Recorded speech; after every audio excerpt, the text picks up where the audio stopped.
The gentlewoman from Ohio, Ms. Kilroy. Thank you, Mr. Chairman. Thank you for your leadership on this much-needed cleanup of the mess that Wall Street created. We can never again let our nation's financial health be tied to banks deemed too big to fail, too interconnected to fail, or those who deliberately and irresponsibly created a product so they could bet against it, jeopardizing Americans' pension funds, life savings, and the value of their homes.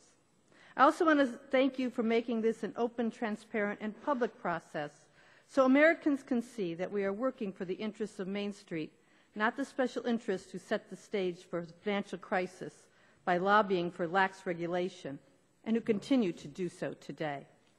It was nearly 2 years ago that the weight of predatory lending, credit default swaps, murky accounting, and risky bets finally gave way, sending our nation into the worst financial crisis since the Great Depression.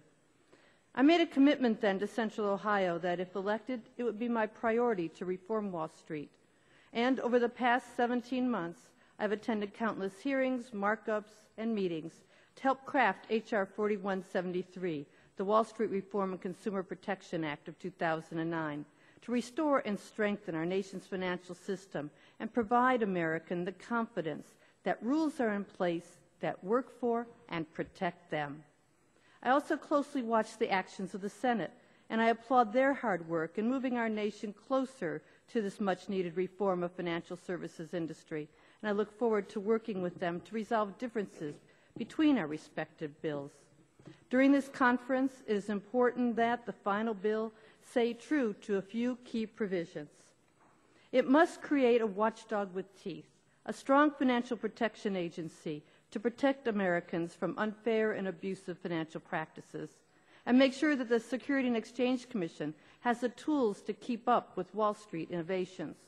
It must strengthen the safeguards for investors by putting an end to compensation practices that encourage executives to take excessive risk at the expense of their companies, shareholders, employees, and ultimately the American taxpayer.